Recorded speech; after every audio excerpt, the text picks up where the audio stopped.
Pemirsa, ratusan aktivis pegiat HAM dan buruh perempuan dari berbagai daerah berunjuk rasa menuntut perlindungan dan hak-hak bagi perempuan Indonesia di kawasan Patung Kuda dan Istana Negara Jakarta. Mereka juga menyerukan keresahan terkait kondisi demokrasi Indonesia saat ini.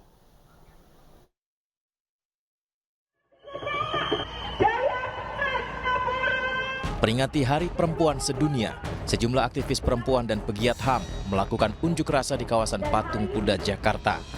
Mereka menuntut hak-hak dan perlindungan bagi perempuan Indonesia. Massa menuntut pemerintah segera merampungkan rancangan undang-undang perlindungan pekerja rumah tangga dan mencabut undang-undang cipta kerja. Apalagi massa merasakan keresahan terkait situasi demokrasi saat ini yang penuh dengan dugaan kecurangan serta nepotisme. Ya, jadi kami ini sebagai perempuan sangat resah dengan situasi kemerosotan demokrasi yang ada sekarang. Nah, kemerosotan demokrasi ini bisa dilihat dari bagaimana dalam 10 tahun pemerintahan Jokowi itu memang Jokowi kemudian membuktikan dia adalah aktor utama ya yang kemudian melanggengkan kekuasaan oligarki dengan berbagai kebijakan yang tidak berpihak pada perempuan dan juga rakyat. Kemudian juga diiringi dengan intimidasi, persekusi. Dalam kesempatan ini massa aksi juga turut menyuarakan pelanggaran HAM berat di masa lalu yang hingga saat ini masih belum diselesaikan oleh pemerintah. Sementara itu, aktivis buruh dan pekerja perempuan juga turut andil dalam aksi demo di kawasan Istana Negara dalam rangka Hari Peringatan Perempuan Sedunia. Mereka menuntut pemerintah mencabut Undang-Undang Cipta Kerja karena hingga saat ini dianggap tidak memberikan perlindungan terhadap buruh, terutama buruh perempuan. Melakukan tuntutan kepada pemerintah, yaitu tuntutan kita bagaimana mencabut Undang-Undang Cipta Kerja dan PP turunannya, serta bagaimana beri perlindungan kepada hak reproduksi perempuan. Akar permasalahannya adalah dari Undang-Undang Cipta Kerja yang menciptakan satu kondisi di mana perempuan tidak mendapatkan hak sebagai perempuan untuk hidup. Para relawan perempuan dari berbagai kalangan ini berharap pemerintah kembali pada marwah demokrasi yang mengutamakan pada kesejahteraan rakyat, terkhusus untuk melindungi perempuan dalam berbagai kegiatan. Dari Jakarta, tim liputan iNews melaporkan.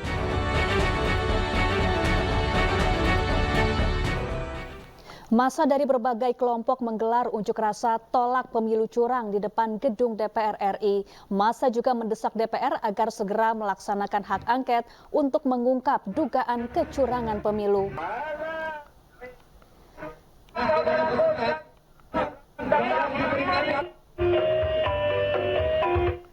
Masyarakat sipil yang tergabung dalam Koalisi Nasional Penyelamat Demokrasi menggelar unjuk rasa di depan gedung DPR RI Senayan, Jakarta sejak Jumat siang.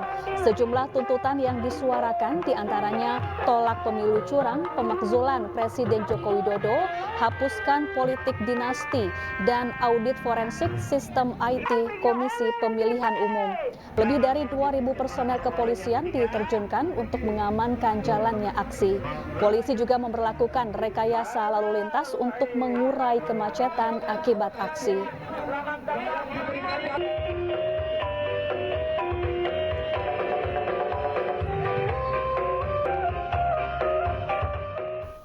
Ya, untuk mengetahui informasi selengkapnya, kita sudah terhubung bersama Putu Bagus di depan gedung DPR RI. Selamat sore Putu Bagus, bagaimana situasi terkini aksi unjuk rasa di depan gedung DPR RI? Ya baik, selamat sore Syafa dan juga pemirsa. Memang benar bahwa hari ini tepatnya hari Jumat, yakni 8 Maret 2024 adanya aksi demonstrasi atau unjuk rasa yang dilakukan di depan gedung DPR MPR RI, di mana memang dari pantauan kami begitu aksi demo ini digelar oleh beberapa elemen masyarakat, diantaranya yakni ada mahasiswa, pelajar hingga buruh. Dan memang untuk situasi terkini pantauan kami sejak atau hingga pukul 5 sore waktu Indonesia Barat, kami sempat memantau dari tadi ada aksi pembakaran dan ban dan juga ada beberapa aksi lainnya untuk menyuarakan aspirasi mereka, dan di mana tuntutan yang memang disuarakan yakni mulai dari menolak pemilu curang ada lagi tuntutan yang lainnya, yakni mengenai penurunan harga sembako. Dan seperti yang diketahui pula dalam beberapa minggu atau beberapa pekan terakhir ada beberapa harga komoditas pangan yang naik begitu, salah satunya yakni harga beras. Maka dari itu mereka menyuarakan agar menurunkan harga-harga pangan karena ini sudah melonjak tinggi ya begitu. Dan juga ada pula tuntutan lainnya seperti pemakzulan terhadap elit politik, khususnya mereka menuntut kepada Presiden Jokowi dan tentunya menuntut hak angket kepada MPR dan DPR. Seperti yang diketahui memang dari statement yang sudah disampaikan, yakni khususnya dari Capres nomor urut 3 Ganjar Pranowo juga sempat waktu itu untuk menyampaikan hak angket, di mana memang hak angket ini merupakan salah satu hal untuk bisa menuntaskan atau mengetahui adanya indikasi kecurangan terhadap pemilu 2024. Dan memang sampai saat ini para aksi massa dari gabungan elemen masyarakat ini masih menunggu adanya komunikasi begitu antara mereka dengan gedung DPR atau yang berjaga di dalam gedung DPR untuk bisa mendengarkan aspirasi mereka. Namun untuk sampai saat ini aksinya masih cukup kondusif dan mereka juga masih belum bisa berdiskusi atau berdialog begitu dengan elit-elit politik ataupun dengan beberapa fraksi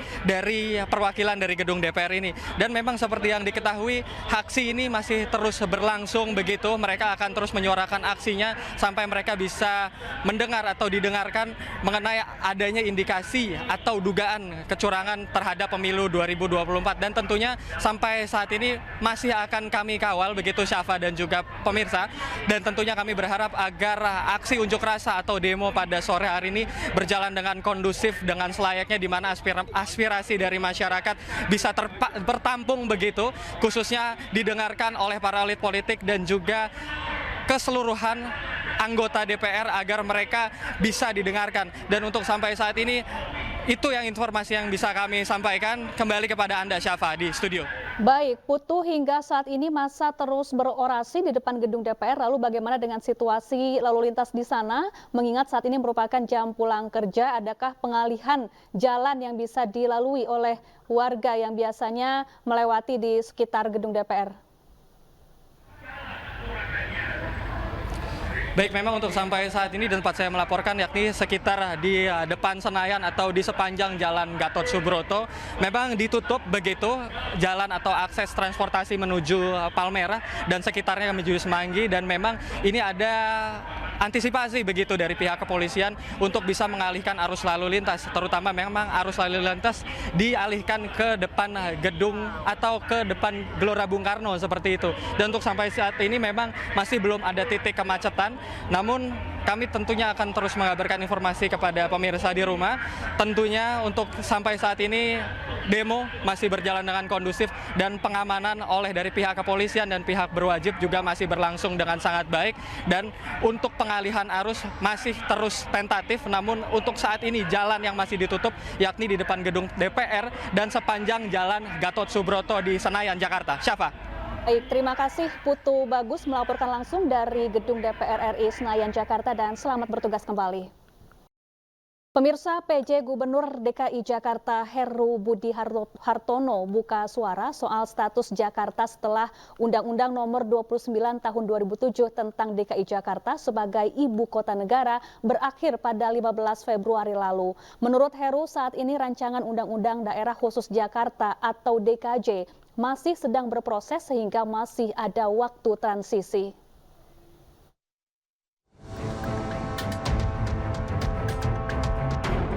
Penjabat Gubernur DKI Jakarta Heru Budi Hartono akhirnya buka suara tentang berakhirnya status Jakarta sebagai ibu kota negara pada 15 Februari 2024 lalu. Menurut Heru, masih ada waktu transisi sebelum status Jakarta sebagai daerah khusus ibu kota berganti menjadi daerah khusus Jakarta atau DKJ. Heru mengklaim saat ini rancangan Undang-Undang Daerah Khusus Jakarta masih dalam proses dan belum disahkan. Ini kan status DKI Jakarta sejak 15 Februari kemarin sudah nggak ada. Undang-Undang DKJ-nya gimana Pak? Kira-kira tanggapan? Undang-Undang DKJ kan belum di...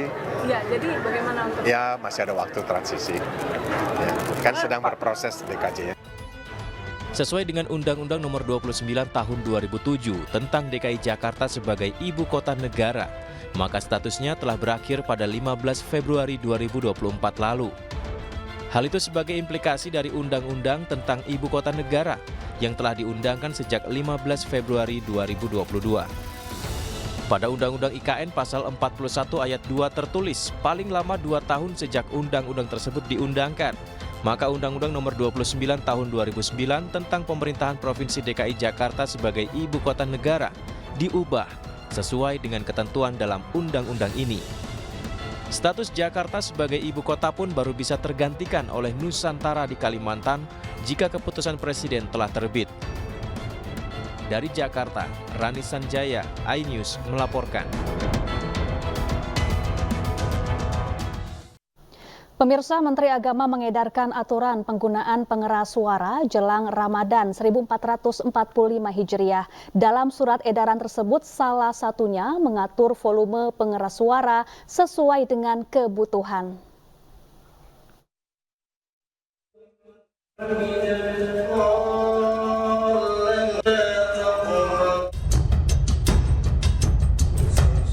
Menteri Agama Yakut Khalil Qomas kembali mengedarkan aturan penggunaan pengeras suara jelang pelaksanaan Ramadan 1445 Hijriah. Surat tersebut telah diedarkan pada 18 Februari 2022. Dalam surat edaran tersebut, salah satunya mengatur volume pengeras suara sesuai dengan kebutuhan dengan ukuran paling besar 100 desibel. Khusus terkait syiar Ramadan, dalam surat edaran mengatur agar penggunaan pengeras suara saat Ramadan, baik saat pelaksanaan sholat tarawih, ceramah, kajian Ramadan, dan tadarus Al-Quran, menggunakan pengeras suara dalam. Sementara untuk takbir Idul Fitri di masjid atau musola dapat dilakukan dengan menggunakan pengeras suara luar sampai pukul 22 waktu setempat. Kemudian dapat dilanjutkan menggunakan pengeras suara di dalam. Aturan pengeras suara di dalam masjid sempat diatur juga oleh Kemenak beberapa waktu lalu. Hal tersebut sempat menuai polemik. Beberapa pihak menganggap aturan tersebut sangat tepat. Namun sebagian menilai aturan tersebut tak bisa dipraktikkan di seluruh daerah karena tiap daerah memiliki latar belakang kebudayaan yang berbeda. Namun meski sempat menimbulkan pro kontra, Kementerian Agama tetap melakukan sosialisasi agar penerapan peraturan dapat berjalan. Tim Liputan iNews melaporkan. Ya, surat edaran yang disiapkan Menteri Agama terkait aturan penggunaan pengeras suara jelang Ramadan 1445 Hijriah ramai dibicarakan masyarakat. Pentingkah untuk dilakukan? Kita akan membahasnya bersama Mustafa Nahrawardaya selaku aktivis muda Muhammadiyah sekaligus pegiat media sosial. Assalamualaikum Pak Mustafa, apa kabar? Waalaikumsalam warahmatullahi wabarakatuh. Kabar baik Mbak Safa. Ya, Pak Mustafa, aturan ini sebetulnya sudah ada sejak tahun 2022 lalu dan diterapkan untuk menjaga ketentraman di masyarakat yang heterogen dengan berbagai latar macam suku, budaya, dan agama yang berbeda-beda. Kalau menurut Anda, Pak Mustafa, seberapa penting surat edaran ini atau aturan ini diterapkan di tengah masyarakat kita? Ya, pemirsa iNews TV, sebenarnya surat edaran tentang pengaturan pengeras suara itu bukan hanya 2022. Pertama kali disampaikan oleh Dirjen Bimas Islam, Kementerian Agama itu pada tanggal 17 Juli ya 1978. Artinya sudah lama sekali. Yeah. Itu yang original pertama kali. Tetapi perbedaannya adalah bahwa pada tahun 78 itu isinya masih bisa diterima ketika itu, ya zaman Pak Harto itu masih bisa diterima karena di situ dijelaskan bahwa penggunaan pengeras suara itu dibagi-bagi. Misalkan kalau di situ tertulis ya, khususnya penggunaan sound system yang diatur itu adalah untuk perkotaan ya, untuk ibu kota provinsi, untuk ibu kota negara, kabupaten dan seterusnya. Artinya di kota dan di desa pada surat edaran pertama itu diatur sedemikian rupa sehingga antara desa dan kota, khususnya ibu kota provinsi, kabupaten dan seterusnya itu berbeda dengan di kampung-kampung. Tapi kemudian surat edaran berikutnya ya pada tahun 2018, tahun 2022 dan sekarang tahun 2024 juga dikeluarkan lagi. Itu memang tidak ada keterangan seperti itu. Jadi seolah-olah itu seperti pukul rata. Nah, itu yang kemudian oleh masyarakat itu banyak mendapatkan ya kontroversi, bukan penolakan sih, tapi menjadi kontroversi karena apa? Seolah pukul rata bahwa misalnya ya seluruh masjid itu harus diatur sama. Ya, kalau di kampung-kampung itu istilah desibel itu nggak ada yang tahu Mbak itu.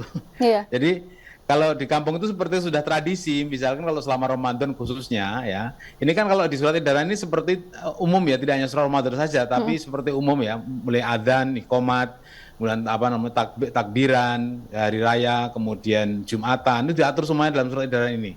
Tapi maksud saya, seandainya itu dikhususkan untuk Ramadan saja, mungkin ya masih bisa dimaklumi dengan segala tetek bengek penyempurnaannya ya. Kalau menurut saya memang ya itu harus diatur ya, tapi cuman isi peraturannya ya, bunyi peraturannya itulah yang harus diperbaiki ya. Misalnya ini kan menurut Pak Tito kemarin saya dengar dari Menteri Dalam Negeri itu hampir separuh penduduk kita itu ada di kota, artinya ya separuh itu di kota itu yang diatur, bagaimana lainnya lagi yang di desa.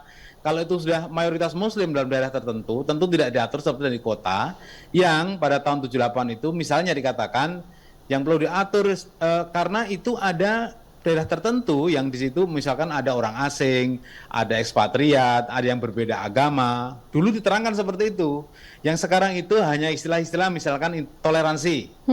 Yang surat edaran terakhir tahun 2024 itu malah 3 kali diulang itu untuk menjaga toleransi, menjaga tetangga-tetangga yang beda agama, kemudian merawat toleransi dan seterusnya seperti itu. Baik, jadi Pak Mustafa untuk surat edaran yang terbit tahun ini isinya seragam ya, aturannya diberlakukan kepada seluruh daerah di Indonesia. Lantas jika diperbaiki, seharusnya seperti apa perbedaan penerapan aturan untuk masyarakat di kota dan juga di pedesaan atau perkampungan?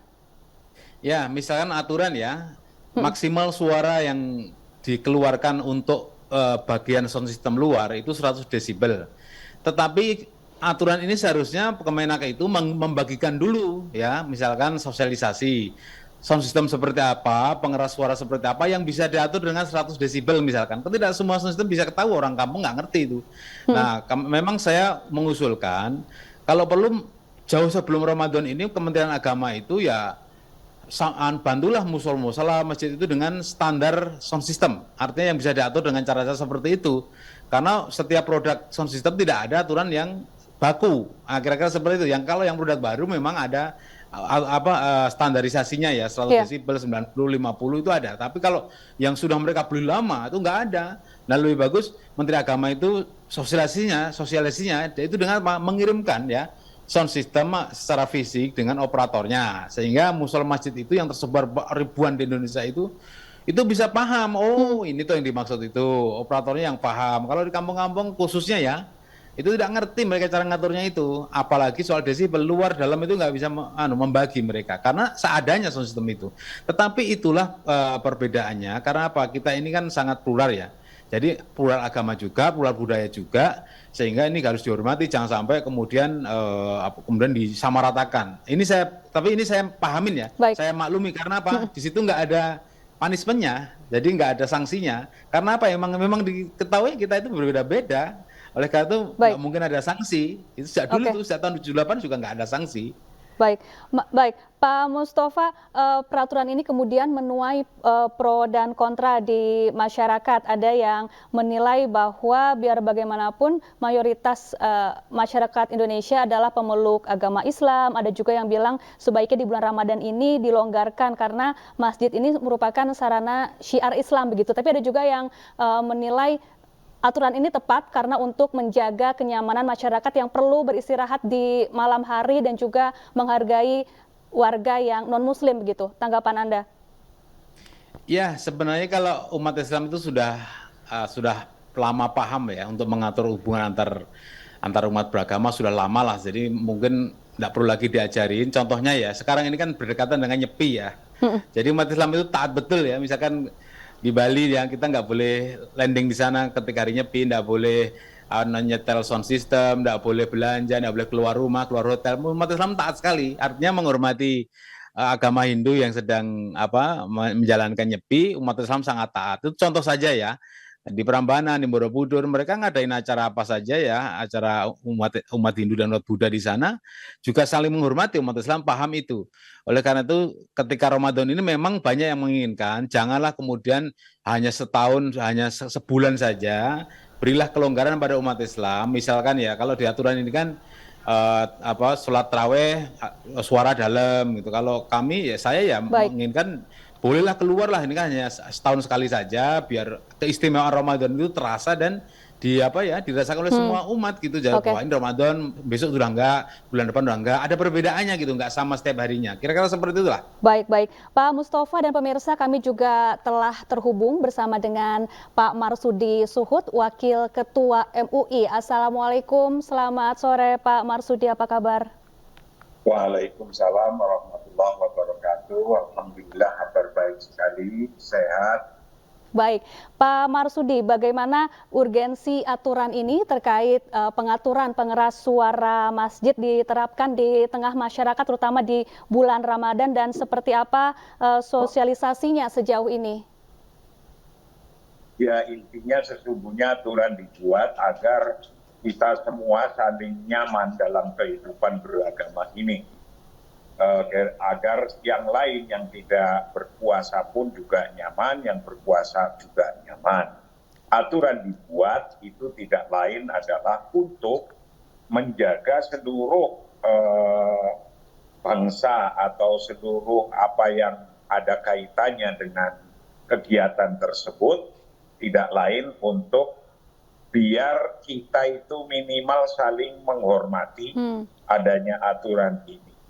Jika aturan ini termasuk aturan bagaimana tidak boleh keras-keras suaranya di dalam masjid karena mengganggu tetangganya, urusan mengganggu itu tidak lain adalah ketika di situ ada banyak perbedaan dalam konteks beragama.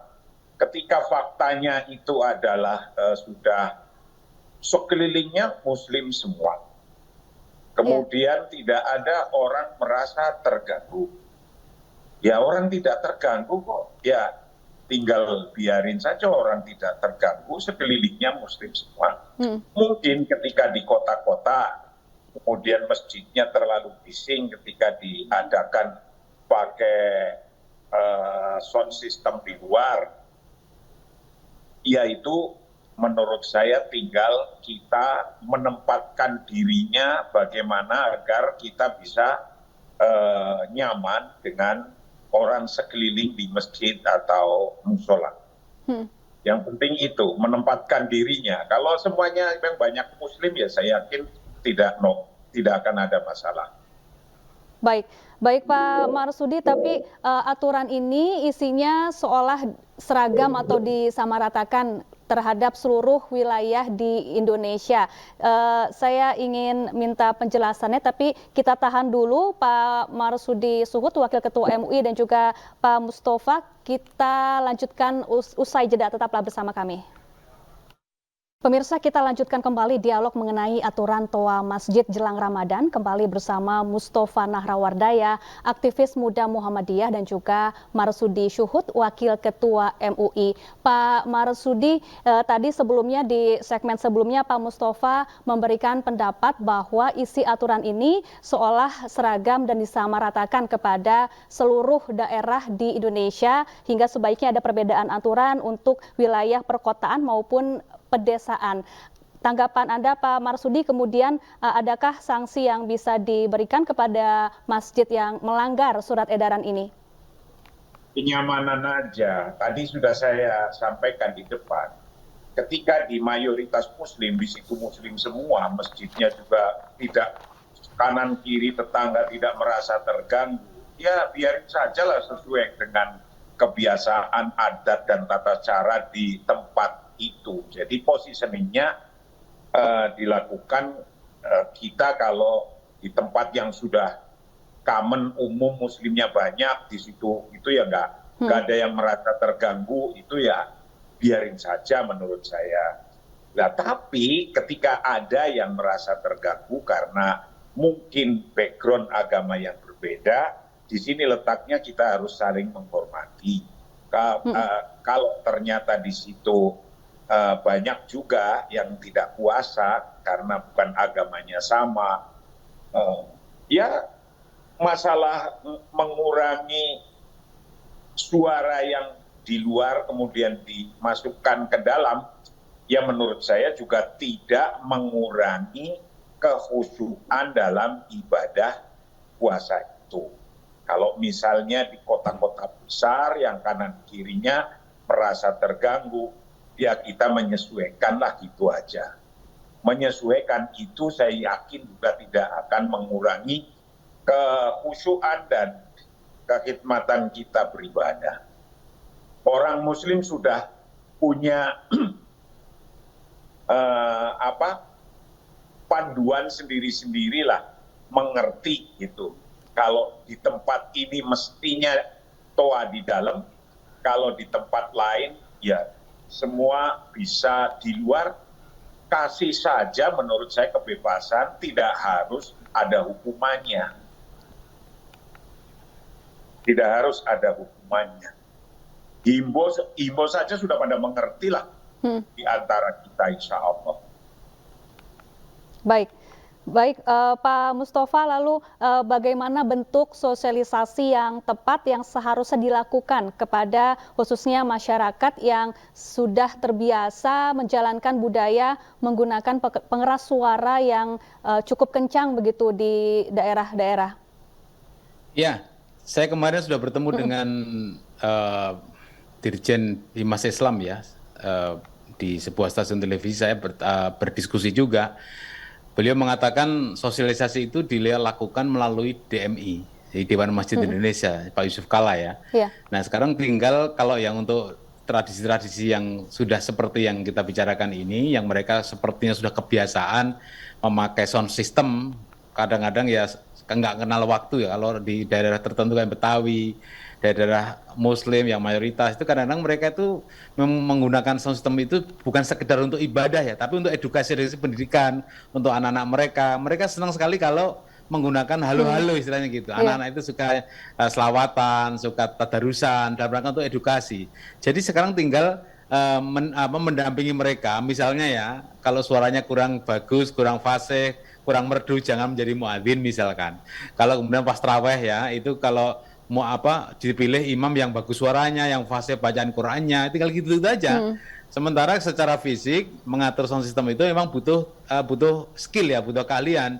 Saya kadang kalau pulang ke Klaten ya, ke Solo, itu memang anak-anak suka bermain-main ya. Kadang-kadang orang tua suka halo 1 2 3 jam 2 malam. Nah, dalam surat edaran ini memang sudah dibatasi waktunya ya. 15 menit sebelum sholat subuh, 15 menit sebelum sahur, boleh dibangun-bangunkan dengan pengumuman-pengumuman.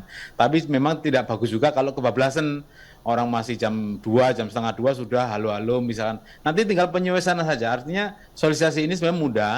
Tinggal pendekatan kepada DKM dan Departemen Kementerian Agama sudah betul sebenarnya bekerjasama dengan DMI dalam rangka untuk sosialisasi surat edaran. Sebenarnya surat edaran ini sama kok, artinya tidak ada perubahan apapun dari tahun 2018, 2022 dan sekarang. Ini hanya pengantar saja surat edaran itu untuk mengikuti surat edaran yang sebelumnya telah disampaikan kepada publik. Hanya memang betul Mbak Syafa ya, sosialisasi ini penting supaya masyarakat itu paham, merasa tidak diajarin, itu aja sebenarnya. Betul. Kalau sudah terbiasa menggunakan sound system dalam acara-acara samrohan, ya, tadarusan dan seterusnya selama Ramadan pasti full acara itu. Mereka kalau dilarang itu marah, kira-kira gitulah. Kami udah biasa kayak gini kok diatur-atur, janganlah, kira-kira gitu. Tapi bahasanya berbeda-beda. Sebenarnya nggak ada penolakan, hanya kontroversi ini perlu pendekatan khusus saja. Saya yakin lebih tepat kalau DKM dikumpulkan, misalkan kemudian diajak rapat, diajak ngopi-ngopi, itu lebih mudah saya kira daripada dengan surat edaran kok resmi sekali gitu kan surat edaran itu. Kira-kira gitulah. Baik, terima kasih Pak Mustafa Nahrawardaya, aktivis muda Muhammadiyah, dan juga Pak Marsudi Syuhud, Wakil Ketua MUI, telah bergabung bersama kami di iNews Sore. Pemirsa, sejumlah calon penumpang kereta api yang memilih melakukan perjalanan mudik lebih awal. Selengkapnya iNews Sore akan segera kembali usai jeda.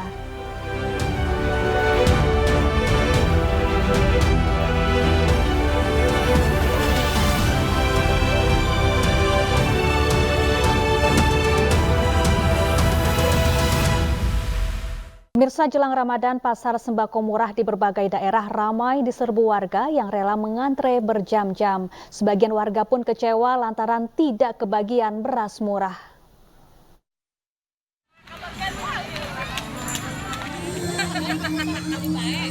Di bawah terik matahari, ratusan warga Rangkas Bitung, Lebak, Banten rela mengantri berjam-jam demi mendapatkan beras murah yang disediakan Dinas Ketahanan Pangan Lebak dan Bulog.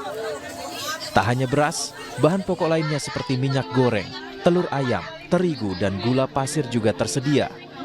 Harganya dibanderol lebih murah dibandingkan harga di pasaran. Warga hanya boleh membeli maksimal 10 kg beras. Namun sayang, sejumlah warga kecewa lantaran tidak kebagian beras murah. Tadi jam 8 pas. Terus sampai sekarang belum dapat apa-apa, Bu? Dapat, katanya kehabisan stok, lagi diambil. Kehabisan stok mana, Bu? Beras? Berasnya. Berarti sekarang Ibu masih nunggu aja, Bu? Masih nunggu. Emang harga beras ini lebih murah, Bu? Iya, lebih murah dibanding beli di luar.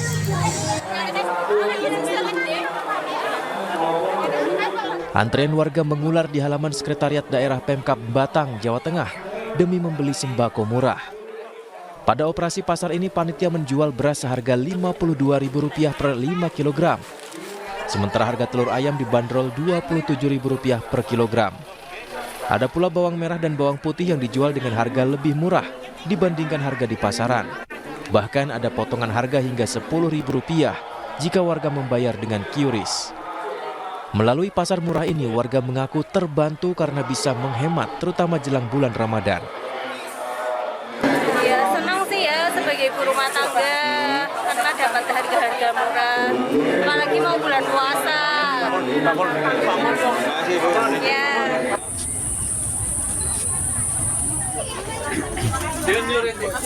Ribuan warga Ende, Nusa Tenggara Timur antri untuk membeli beras murah terjadi di halaman kantor Bupati Ende.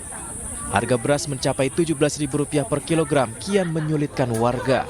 Sehingga bazar sembako murah yang menjual beras seharga Rp11.000 per kilogram ini ramai diserbu warga.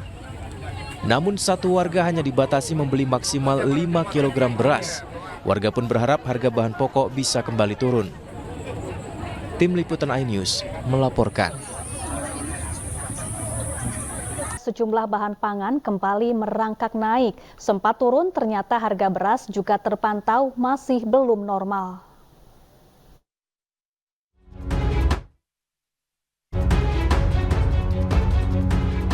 Jelang bulan suci Ramadan, sejumlah bahan pangan mengalami kenaikan harga. Di Pasar Warung Buncit, Jakarta Selatan, kenaikan harga terjadi pada komoditas tomat dari Rp25.000 menjadi Rp30.000 per kilogram. Sementara itu, harga telur juga naik dari Rp27.000 menjadi Rp32.000 per kilogram.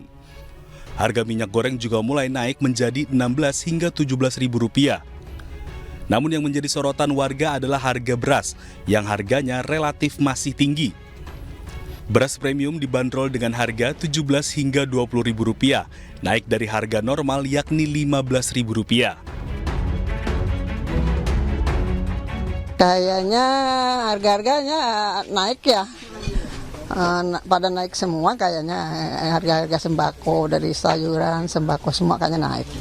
Kalau Ibu sendiri sekarang tuh kalau yang dijual kayak beras, minyak, gula tuh yang lagi naik apa aja Bu? Kayaknya gula putih juga naik, beras juga ya emang udah naik duluan ya. Menurut pedagang, kenaikan harga beras ini terjadi akibat cuaca yang tak menentu sehingga petani gagal panen. Para pembeli juga mengeluhkan harga sejumlah bahan pokok yang dinilai masih tinggi. Saya beli beras. Sekarang gimana Bu? Beli cabai. Harga beras masih naik, belum turun seperti yang kita minta. Katanya sih kalau di TV-TV bilangnya turun ya, tapi ternyata belum. Baik pedagang maupun pembeli mengaku kenaikan harga tahun ini lebih tinggi dibandingkan tahun-tahun sebelumnya dan berharap agar pemerintah bisa terus menstabilkan harga di masa Ramadan nanti. Dari Jakarta, Amrina Rida, Novan Dwi, iNews melaporkan. Pemirsa, demi menghindari kepadatan penumpang saat momen mudik lebaran nanti, sejumlah calon penumpang kereta api memilih melakukan perjalanan mudik lebih awal pada hari ini. Sulitnya mendapatkan tiket yang dijual secara online juga menjadi alasan para pemudik kembali ke kampung halaman sebelum memasuki bulan suci Ramadan.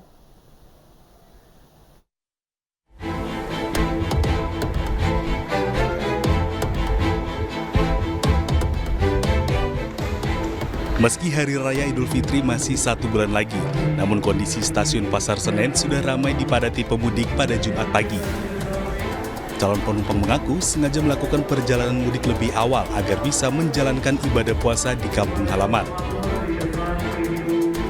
Alasan lain yang membuat mereka sengaja mudik lebih awal karena sulitnya mendapatkan tiket mudik yang dijual secara online, serta demi menghindari kepadatan penumpang saat momen mudik Lebaran nanti. Moda transportasi kereta api menjadi pilihan utama warga kembali ke kampung halaman karena dinilai aman, nyaman, dan harga yang terjangkau. Iya, takut kepadatan juga, ya terus keduanya juga, ya itu tadi kayak udah kebiasaan mau puasa pertama udah pulang, karena kereta itu kelihatannya lebih nyaman kelihatannya. Jadwal cepat waktu lah. Buka bersama sama keluarga. Jadi mudiknya hari ini puasa awal sahur di kampung atau gimana Bang? Iya, sahur dan buka bersama di kampung bersama keluarga. Sejak penjualan tiket dibuka hingga Kamis 7 Maret kemarin, jumlah tiket kereta untuk keberangkatan pada hari H-10 hingga H+10 telah terjual sebanyak 1.062.450 tiket dari total 2.764.238 tiket mudik Lebaran yang disediakan. Diperkirakan jumlah pemesanan tiket masih akan terus meningkat mengingat penjualan masih dibuka. Dari Jakarta Pusat, Rani Sanjaya, iNews melaporkan. Sementara itu, jelang libur panjang dan bulan suci Ramadan, Bandara Soekarno-Hatta, Tangerang, Banten mulai dipadati penumpang. Peningkatan jumlah penumpang terjadi sejak 3 hari terakhir dan diprediksi masih akan terus meningkat.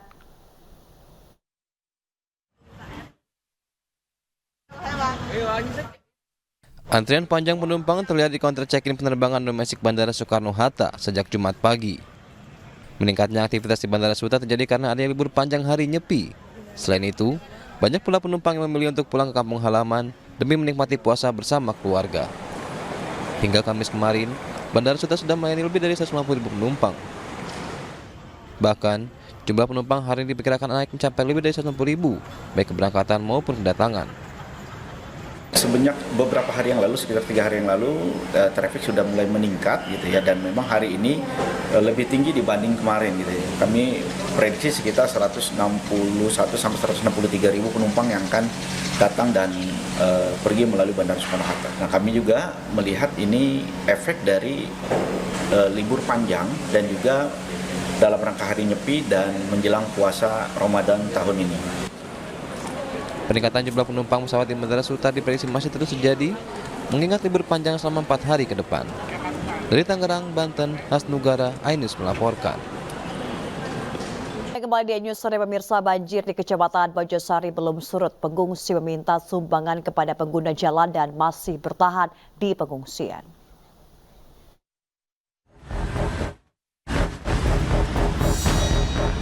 Pemandangan seperti ini terlihat di Jalan Raya Mojokerto, Surabaya, Kabupaten Mojokerto, Jawa Timur. Para pengungsi korban banjir meminta sumbangan kepada pengguna jalan yang melintas. Tak hanya di satu titik, permintaan sumbangan kepada pengguna jalan terlihat di 3 titik di depan pengungsian. Salah satu pengungsi mengaku meminta sumbangan sudah 2 hari lalu sejak banjir merendam Desa Ngerame dan Desa Kedung Gempol. Uang yang mereka dapatkan dikumpulkan untuk membeli keperluan pengungsi selama bantuan belum datang. Uangnya untuk masyarakat, banyak beli roti, beli snack apa, kebutuhannya mereka, buat air minum juga. Sehari dapat berapa Pak kira-kira Pak? Ya, kalau sehari itu biasanya satu kelompok itu nggak mesti hasilnya. Biasanya dapat 200. Dapat 200 lebih dari 200 juga pernah. Itu dikumpulkan dari satu atau dikumpulkan dari satu Pak? Ada berapa orang yang menarik di jalan ini tadi? Ya ini tadi sekitar, ya, kalau di lokasi sini 5 personil. Sementara itu banjir masih menggenangi ribuan rumah di Desa Ngerame, Kabupaten Mojokerto. Bahkan lebih dari 4.000 pengungsi lansia dan anak-anak masih bertahan di lokasi pengungsian hingga ke pinggir jalan. Dari Mojokerto, Jawa Timur, Solahuddin, iNews melaporkan. Ya pemirsa, polisi masih melakukan pemeriksaan intensif terkait kasus pembunuhan seorang anak di Bekasi. Bagaimana mungkin seorang ibu tega membunuh anak kandungnya sendiri? Untuk mengetahui informasi selengkapnya, kita sudah terhubung bersama Ibu Felicitas Kaban, psikolog keluarga dan anak. Selamat sore Ibu Feli. Selamat sore Mbak Mega. Iya, Ibu Feli, kita mendapat kabar begitu menyedihkan karena seorang ibu kandung tega membunuh anak kandungnya sendiri, darah dagingnya sendiri, dan ini masih usia 5 tahun Ibu Feli. Kalau Ibu Feli memandang kasus ini seperti apa? Apakah memang ada suatu penyakit tertentu dengan ibu ini atau memang emosi tidak terjaga sehingga tega membunuh anak kandungnya sendiri Ibu Feli? Iya, Mbak Mega, kalau kita lihat di sini kan amat disayangkan, seharusnya figur seorang ibu tugas tanggung jawabnya adalah melindungi dan menjaga keselamatan anaknya. Kenapa ada sampai kasus seperti ini? Berarti kan tidak sesuai dengan tugas tanggung jawab orang tua terhadap anaknya, Kak Mega. Sehingga kita harus mencari tahu nih ada hal apa yang tidak sesuai, ada apa yang tidak ideal versi dari orang tua tersebut. Kalau kita lihat tadi secara klinis, fisik, bahwa menurut Kombes Pol Ari tadi bahwa tes urinnya negatif, berarti secara medis tidak terpengaruhi oleh obat-obatan. Nah, sekarang kita fokusnya di psikologisnya nih, Mbak Mega. Jadi di psikologisnya kita harus periksa bahwa tadi ada data sambil sedikit tertawa, data bahwa ini adalah bisikan gaib. Nah itu betul sekali prosesnya sudah berkonsultasi dengan psikolog forensik. Itu salah satu cara untuk mengetahui penyebabnya dulu, Mbak Mega. Iya, baik. Selain juga tadi Ibu Feli menyatakan bahwa memang kepolisian menyatakan bahwa ibu kandungnya ini sempat tertawa Ibu Feli ya ketika dilakukan interview. Nah ini pasti juga ada indikasi ke pengaruh psikologis. Tapi kalau kita melihat ya Ibu Feli ya, saat ini banyak sekali ibu-ibu di luar sana juga tega mengalami kekerasan kepada anaknya sampai membunuh. Apa yang menjadi faktor-faktor ibu-ibu di luar sana itu melakukan kekerasan? Apakah juga faktor ekonomi atau mungkin tidak bisa mengontrol emosinya? Kalau kita bisa bilang adalah post tantrum ya Bu ya, atau baby blues syndrome. Apakah memang itu juga menjadi salah satu faktornya? Iya, Mbak Mega, kalau kita bilang baby blues, ya dia punya adik ya, korban punya adik yang usianya sekitar 1 tahunan, mungkin ada dampak dari situ. Kalau dibilang finansial juga kita tidak bisa langsung mengambil keputusan, kan tinggalnya di rumah elit begitu ya, masa iya ada kebutuhan finansial, kita tidak tahu sebenarnya ada tuntutan-tuntutan apa nih finansial dibalik dari rumah elitnya. Nah paling bisa kita main adalah tingkat emosional, karena apa, lazimnya seorang ibu kalau anaknya terluka pasti sedih gitu ya. Jadi kenapa ada respon yang terbalik justru, apa saking sedihnya sampai dia salah berespon. Nah itu juga harus butuh assessment mendalam supaya kita bisa langsung mengambil keputusan. Kalau sekarang kita hanya sepertinya menganalisa dugaan-dugaan gitu Mbak Mega. Iya, ternyata kami juga mendapatkan informasi Ibu Feli ini suami korban berada di luar kota. Apakah juga ini menjadi faktor utama juga bahwa peran suami sangat dibutuhkan ketika menjaga, apalagi ini 2 anak ya Ibu Feli ya, yang pertama 5 tahun menjadi korban dan juga yang kedua 1,5 tahun. Apakah juga peran suami ikut menjaga, ikut merawat ini juga bisa mengurangi intensitas emosi ataupun mungkin baby blues syndrome kepada seorang ibu? Boleh dikatakan seperti itu Mbak Mega, karena lingkungan merupakan faktor terdekat yang bisa membantu seorang ibu dalam beradaptasi di pola baru ya, dalam profesi baru. Hanya kita tidak bisa serta-merta mengatakan karena memiliki hubungan jarak jauh di pernikahan menjadi salah satu faktor gitu ya. Kita juga bisa lihat banyak kok yang hubungannya jarak jauh tapi baik-baik saja gitu. Nah mungkin ini bisa dijadikan satu faktor, atau lingkungan rumahnya seperti apa, atau keluarga besarnya seperti apa, atau lingkungan pertemanannya seperti apa. Jangan sampai dia sebenarnya keluarganya baik-baik tapi karena lingkungan pertemanannya yang meng-pressure, masa sendiri, masa punya anak 2 tidak ada suami. Nah itu kan juga bisa salah satu faktor Mbak Mega. Banyak sekali hal-hal yang harus kita dalami secara teliti, hal apa sih yang paling menjadikan trigger sehingga seorang ibu bisa sampai sefatal itu dalam berperilaku. Tapi yang perlu kita perhatikan Mbak Mega, fokusnya jangan selalu pada ibunya, ada adiknya nih yang bisa dapat PTSD ya, trauma. Trauma sindrom. Nah, dia sudah di-handle oleh Komnas Anak atau Perlindungan Anak, tapi itu tetap harus continue. Kenapa? Walaupun jadi saksi, tapi kan ada hal yang harus kita perhatikan dari psikologis anaknya. Betul. Karena masih panjang ya. Oke, dampaknya apa Ibu untuk seorang anak usia 1,5 tahun mengalami traumatis dan juga melihat kekerasan di depan matanya? Satu, dampaknya pasti trauma. Kenapa? Itu adalah jangankan anak-anak, kita saja kalau melihat kekerasan yang bukan terjadi pada keluarga kita agak bisa jadi trauma. Apalagi ini keluarga dekat, figur yang harusnya dia percaya bisa menyelamatkan, membuat mereka rasa nyaman, malah melakukan hal yang tidak seharusnya dilakukan. Yang berikutnya adalah ada tindakan kriminal di situ. Nah, ini yang harus diperhatikan bahwa dampaknya bisa dalam jangka panjang, sehingga asesmennya juga harus jangka panjang, Mbak Mega. Oke, berarti banyak faktor ya Ibu untuk memengaruhi seorang ibu ini memberikan kekerasan ataupun sampai membunuh anak kandungnya. Dan sementara Ibu Feli, informasi yang kami dapatkan bahwa data hasil pemeriksaan psikologi ini pelaku ataupun tersangka ini mengalami skizofrenia.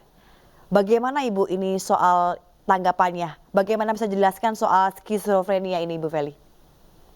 Kalau sudah dapat diagnosa skizofren, berarti sudah dilakukan rangkaian diagnosa oleh psikolog klinis atau psikolog kriminal, Mbak Mega. Skizofren adalah salah satu indikasinya adalah mendengar hal-hal yang tidak seharusnya didengar. Itu tadi misalnya bisikan gaib gitu, atau ada kepercayaan tertentu. Faktornya adalah tidak ada orang lain yang menjadi bahan diskusi, bertukar pikiran, menambah pengetahuan, sehingga ini membuat mereka jadi yakin terhadap apa yang diyakini, gitu, Mbak Meg.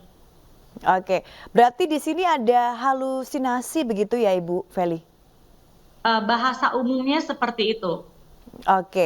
Dan juga kami mendapatkan informasi Ibu Feli bahwa sebelum melakukan pembunuhan kepada anak kandungnya ataupun korban, ternyata ibu kandung ini meminta izin kepada suami untuk pergi ke bandara tanpa tujuan apapun mengajak anak korban. Apakah ini juga sudah mulai ada gejala-gejala skizofrenia ini Ibu Feli?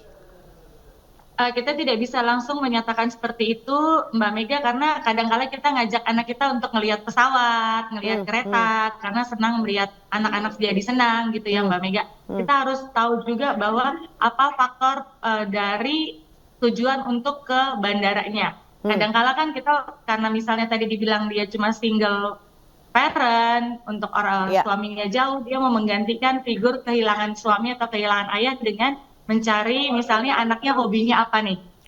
Kalau anaknya ternyata hobinya pesawat-pesawat, berarti kan ada tujuan yang jelas kenapa dia membawa anaknya ke bandara. Itu harus diselidiki lebih lanjut. Kita tidak bisa membilang bahwa tanpa ada tujuan. Boleh ditanyakan untuk apa sih ke bandara. Bukan berarti tujuan ke bandara itu harus traveling ya. Ibu, ketika seseorang ataupun seseorang ibu ini ternyata dinyatakan mengidap skizofrenia, apakah ada gejala-gejala sebelumnya yang seharusnya sudah diketahui oleh orang-orang terdekat? Seperti apa sih Bu gejalanya? Ya, sayangnya untuk gejala-gejala psikologis, skizofren bukan hal yang umum ya Mbak Mega ya. Kecuali kalau kita misalnya di sini demam, itu mungkin orang sudah tahu kalau badannya hangat pasti demam. Tapi kalau misalnya dia punya keyakinan yang berbeda dari yang lain, kadang-kala kita lingkungan sekitarnya tidak terlalu notice Mbak Mega. Dia mendengarkan suara-suara, kita malah suruh malah berdoa dong, berdoa. Nah itu kan respon yang membuat orang-orang jadi tidak lagi bercerita apa yang ada kondisinya. Nah, balik lagi yuk ke lingkungan keluarga, lebih paham lagi atau lebih peka lagi terhadap hal-hal yang memang tidak biasa kalau terjadi pada seseorang di lingkungan sekitar. Berarti artinya butuh komunikasi yang lebih intens ya Ibu Feli ya, dengan suami, kemudian dengan keluarga, ataupun dengan orang terdekat jika menemukan gejala-gejala halusinasi ini ya Ibu Feli ya? Ya, butuh penanganan atau respon yang tepat Mbak Mega. Jangan sampai mereka sebenarnya mau curhat, kita malah merasa mereka lebay, tidak punya daya juang, sedikit-sedikit ngeluh gitu ya. Iya. Mbak. Jadi harus pakai ya Ibu ya. Oke, Bu Feli, terakhir Ibu Feli, apa yang menjadi saran ataupun advice dari Bu Feli sendiri jika seorang ibu ataupun seorang anak, seorang peran orang tua ini ya Ibu ya, untuk bisa menjaga emosinya agar tidak sampai terjadi kekerasan bahkan sampai pembunuhan kepada anak kandungnya sendiri Ibu? Ya, Mbak Mega, kita sebagai orang tua itu belajarnya sepanjang hayat ya Mbak Mega. Jadi saya pun sebagai orang tua masih belajar nih, tidak ada ilmu pasti orang tua yang ideal seperti apa. Yuk perbanyak pengetahuan, perbanyak komunitas untuk saling berbagi, ikut dalam organisasi ibu-ibu yang punya balita atau batita, ikut di keagamaan, ikut di olahraga. Dengan banyaknya aktivitas, menyalurkan energi kita dan berpikir jadi lebih positif Mbak Mega. Oke, jadi positive thinking, kemudian kita harus aktif, produktif, dan juga komunikasi dengan lingkungan yang juga positif ya Ibu ya. Baik, terima kasih banyak Ibu Felicitas Kaban, psikolog keluarga dan juga anak sudah bergabung bersama dengan kami. Salam sehat selalu.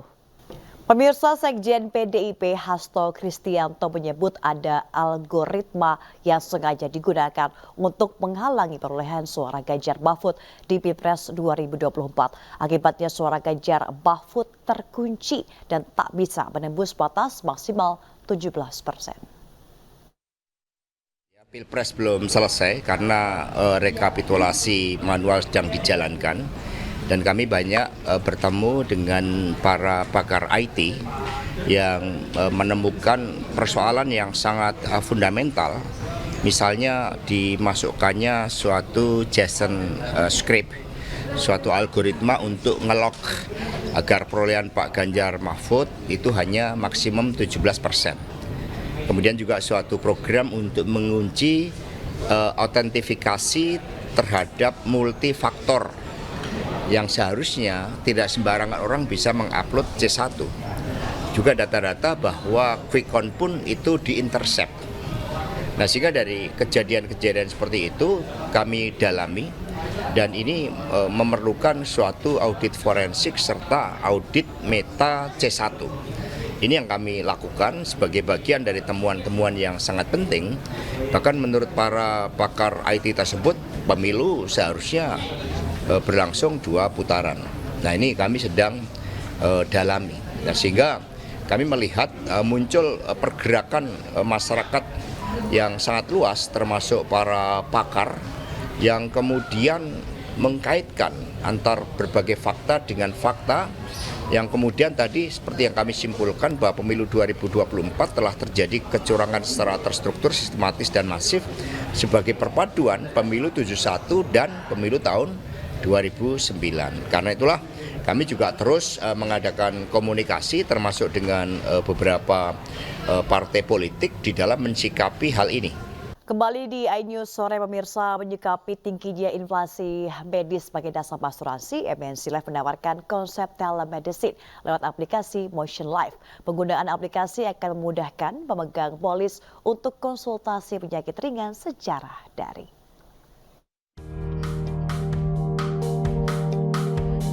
Biaya medis telah mengalami inflasi 4 kali lipat dari inflasi umum. Hal ini membuat biaya asuransi mengalami moderasi untuk asuransi rawat jalan maupun rawat inap. Solusi kenaikan inflasi medis ini dibahas pada Seminar Nasional Kenaikan Inflasi Medis yang diselenggarakan Grupi.id di Jakarta Pusat. Salah satu solusi ditawarkan PT MNC Life dengan menggunakan produk telemedicine melalui aplikasi Motion Life.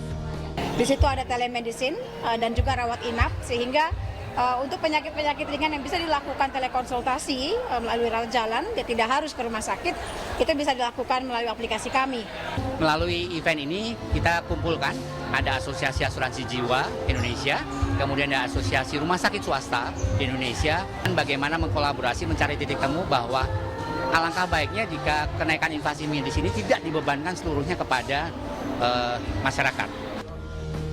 Penggunaan aplikasi Motion Life menjadi salah satu langkah untuk menekan tingginya biaya rawat jalan di rumah sakit, terutama bagi pemegang polis dengan penyakit ringan. Dari Jakarta, Henry Aprila, Oki Mahendra, iNews melaporkan.